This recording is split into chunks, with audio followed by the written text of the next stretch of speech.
అద్భుత విజయాన్ని అందించిన వైనాడ్ ప్రజలకు కృతజ్ఞతలు తెలిపారు ప్రియాంక గాంధీ. పార్లమెంట్లో ప్రజల గొంతుకు అవుతానని అన్నారు ఆమె. పార్టీ కార్యకర్తలు సైనికుల్లా పనిచేశారని కొనియాడారు. తనకు అండగా నిలిచినటువంటి కుటుంబ సభ్యులకు కూడా కృతజ్ఞతలు తెలిపారు. రాహుల్ గాంధీ రికార్డ్ ని దాటేసి విజయం దిశగా దూసుకుపోయారు ప్రియాంక గాంధీ. ఆమె గెలుపుకు సంబంధించి పూర్తి అప్డేట్స్ మా ప్రతినిధి కార్తీక్ లైవ్ లో అందిస్తారు. Karthik,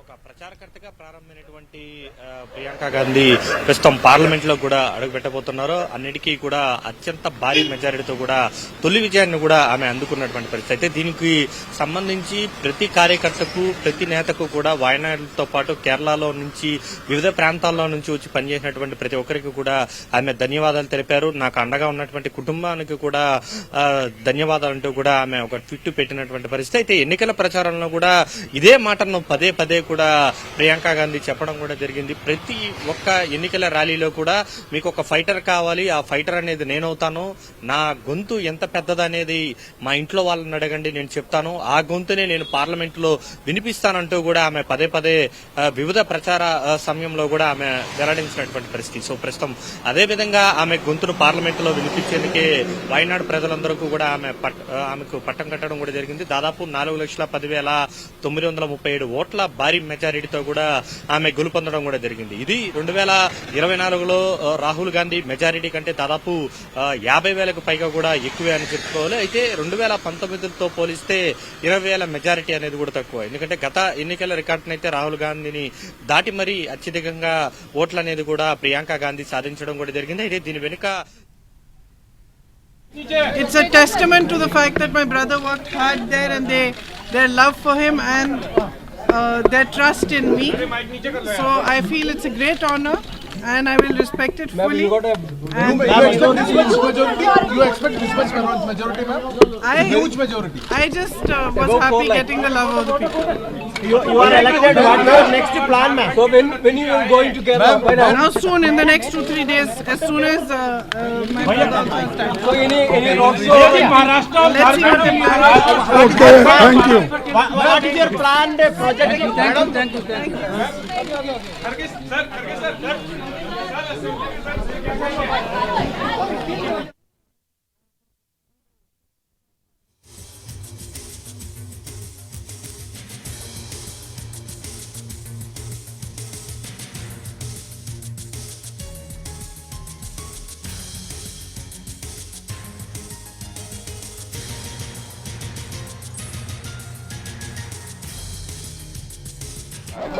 We are examining. We are examining the results. Actually.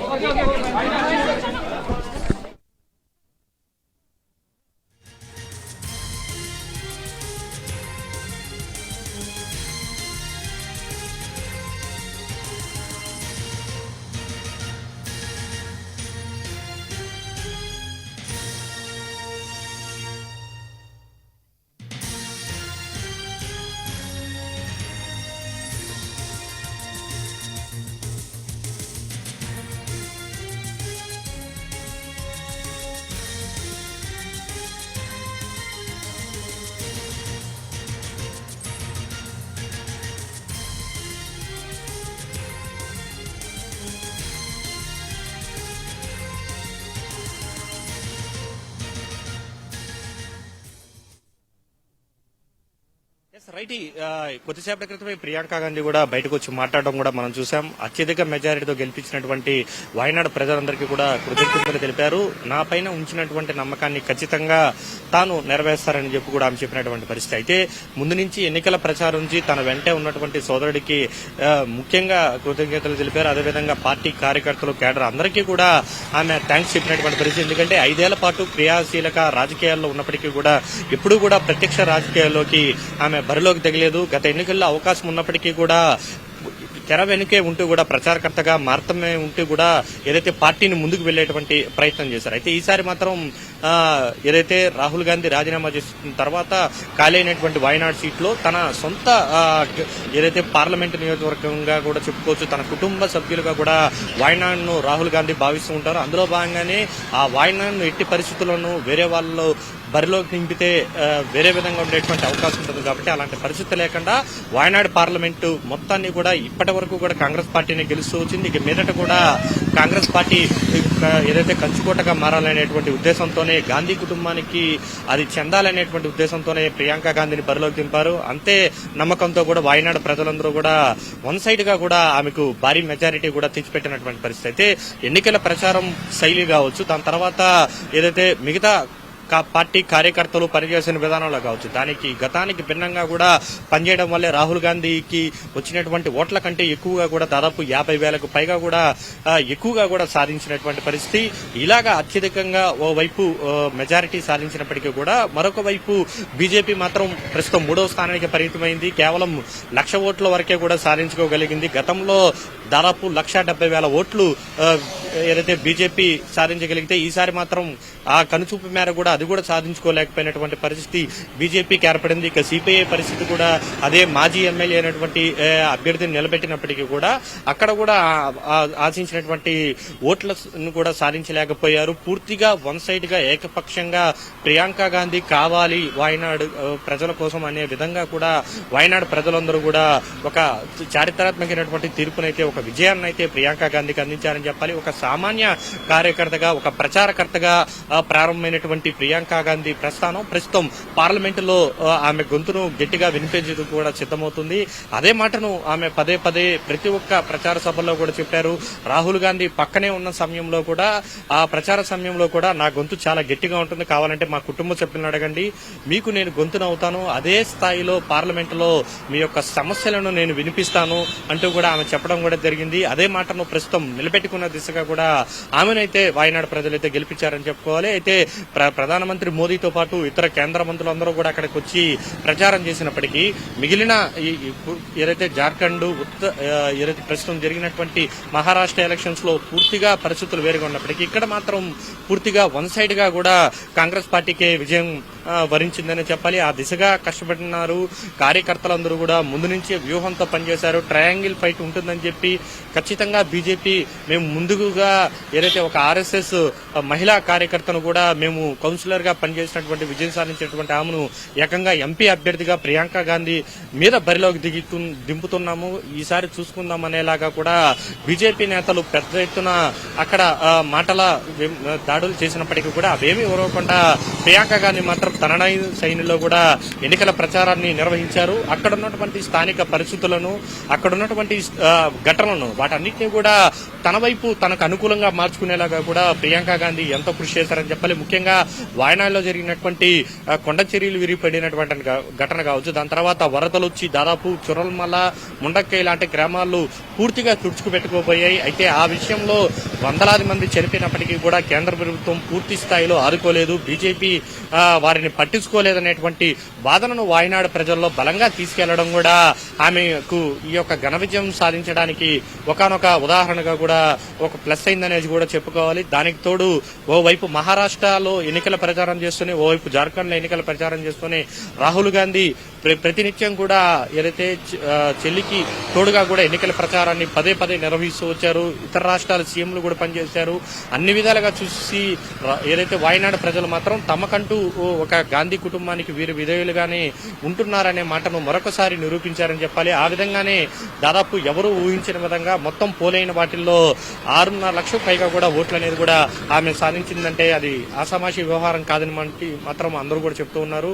ఎందుకంటే తొలిసారి పోటీ చేసి ఇంతటి భారీ మెజారిటీతో విజయాన్ని అందుకోవడంపై మాత్రం ఆమె సంతోషాన్ని వ్యక్తం చేస్తున్నారు. కొద్దిసేపటి క్రితం మనతో ఏదైతే మీడియాతో మాట్లాడినప్పుడు కూడా తనపైన నమ్మకం ఉంచినటువంటి వాయనాడు ప్రజలకు ప్రత్యేక కృతజ్ఞతలు తెలిపారు. ఇక్కడ ఉన్నటువంటి సమస్యలతో పాటు దేశం తరఫున, దేశ ప్రజల తరఫున తన గొంతును చాలా గట్టిగానే వినిపిస్తానని, సోదరుడి సహాయంతో ఇక మీదట రానున్న ఎన్నికల్లో కూడా ముందుకు వెళ్తానంటూ కూడా ఆమె చెప్పడం కూడా జరిగింది. ఒక రకంగా గాంధీ కుటుంబంలో నుంచి మరొక కొత్త గొంతు అనేది కూడా పార్లమెంట్ లో మనం వినబోతున్నాం. రాహుల్ గాంధీ ఇన్నేళ్ల పాటు పనిచేస్తూ వచ్చారు. గత ఎన్నికల్లో ఘోర ఓటమి తర్వాత ఏదైతే అధ్యక్షుడి పదవి నుంచి పక్కకు వెళ్ళినప్పటికీ కూడా ఆ అధ్యక్ష పదవి ప్రియాంక గాంధీకి వరించే అవకాశం ఉన్నప్పటికీ కూడా వద్దని చెప్పి దూరంగా ఒక ప్రచారకర్తగా మాత్రమే మిగిలిపోయారు. కానీ ఇప్పుడున్నటువంటి పరిస్థితుల్లో వాయనాడ్ లాంటి ఒక పార్లమెంటు సీటును మాత్రం వదులుకోవడానికి రాహుల్ గాంధీ కావచ్చు, ఇటు సోనియా గాంధీ కావచ్చు, ఎవరు కూడా ఇష్టపడలేదు. అందుకే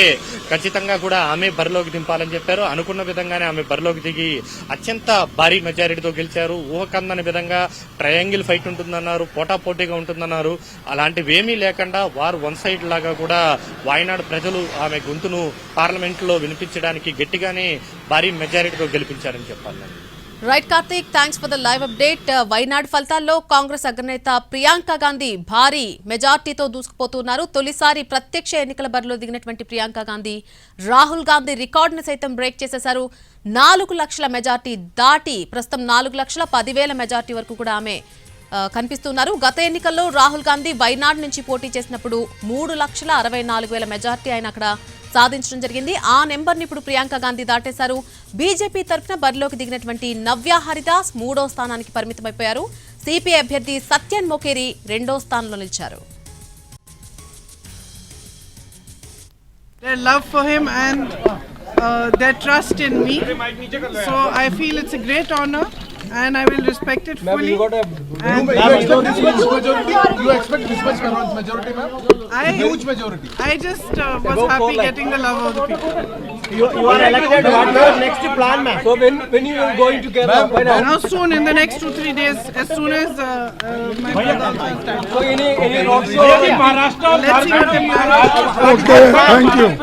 What is your plan? Their love for him and their trust in me. So I feel it's a great honor and I will respect it fully. And You expect this much majority? You expect this much majority, ma'am? Huge majority. I just was happy getting the love of the people. You are elected. What is your next plan, ma'am? So when you will going to Kerala? Now soon, in the next 2-3 days, as soon as my brother comes time. So any road show? Let's see what they plan. Okay, thank you.